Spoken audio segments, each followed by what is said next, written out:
Welcome to Columbus, Ohio, the capital and largest city of the state of Ohio, which was one of the largest states in the North during the American Civil War.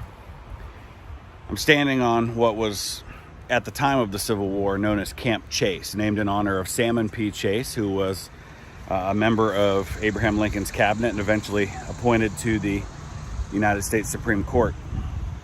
Camp Chase was originally set up as the main camp for the mustering in and training of new Union soldiers. Over 150,000 Ohio soldiers, the vast majority of Ohio soldiers, trained here at Camp Chase. Camp Chase had another purpose.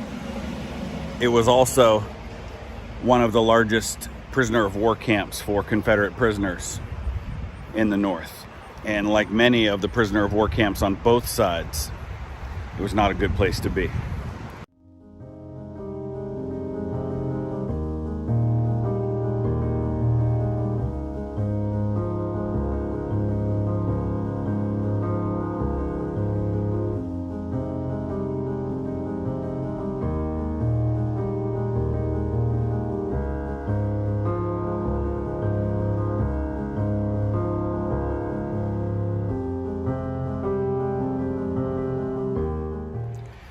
The first Confederate soldiers to be brought to this place were around 2,000 or so that had been captured after the fall of Fort Donelson, when Grant demanded unconditional surrender, which meant there would be no parole, there would be no release, immediate release of those prisoners.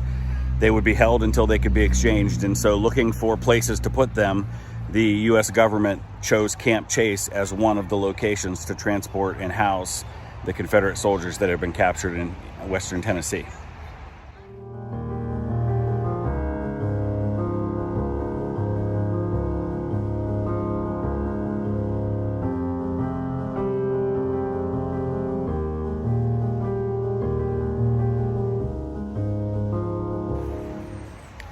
Well, much like Andersonville and Elmira in New York and many other prisoner of war camps, there was always a lack of quality facilities, whether it was for fresh drinking water, providing enough food, or just giving proper shelter.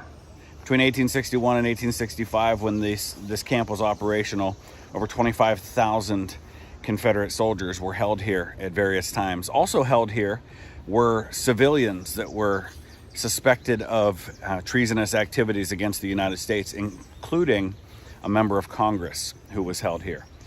At its peak in February of 1865, when many of the Confederate and Union prisoner exchanges had ceased, there were nearly 10,000 prisoners that were being held here at Camp Chase.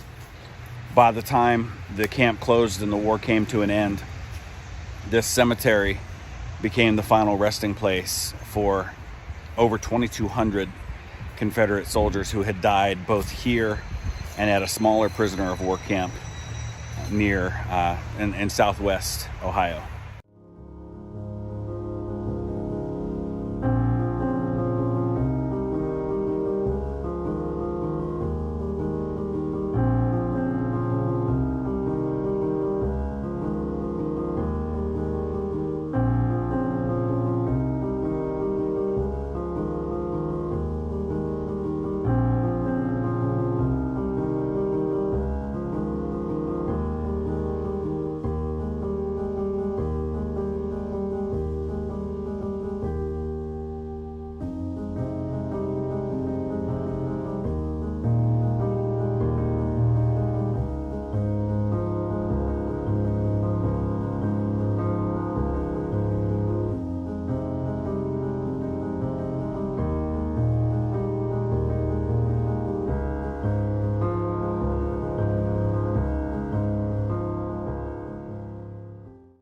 Well, there are conflicting accounts when you read a study of the American Civil War as to who the first Confederate casualty was of the war. Many accounts say that it was a young Confederate soldier who was killed at the Battle of Big Bethel in early June of 1861, but the most reliable accounts I can find actually put it a few weeks earlier, in late May of 1861. A soldier who is often known by different first names, but all of the accounts agree the last name was Roberts. It was most likely Christian Roberts, and he was shot by a patrol of Virginia Union soldiers. I don't remember the unit. I think it may have been the 2nd Virginia, which was a Union regiment. And there were 3 Confederate soldiers who were together. The one who was killed was Christian Roberts. The other 2 were Isaac Bartrug and his cousin Sam Lemley. Now, Isaac Bartrug, whose name here says Barting, but like hundreds of the names in this cemetery, it's wrong. Isaac Bartrug happens to be the brother of my great-great-great-grandfather. My great-great-great-grandfather never served in the military, but his brothers Isaac and John did. Isaac enlisted in the 19th Virginia Cavalry. So too did his cousin Sam Lemley. Enlisted in the Confederate Army. They both ended up captured, ended up here at Camp Chase, and both in separate incidents, which we don't fully know the details of. Both men were killed by guards here at Camp Chase.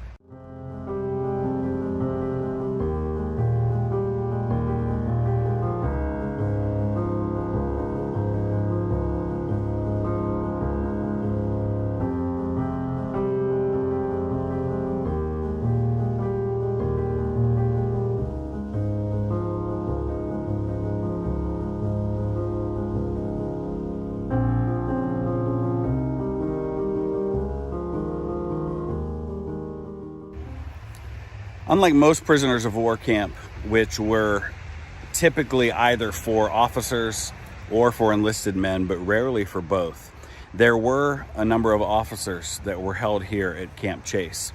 The officers who died during their time here or at the other prison are actually buried in a separate section of the cemetery, which you can see behind me here. Not real high-ranking officers, but we've got first lieutenants. We've got some sergeant majors in here. But mostly, it seems like the vast majority of them are first lieutenants.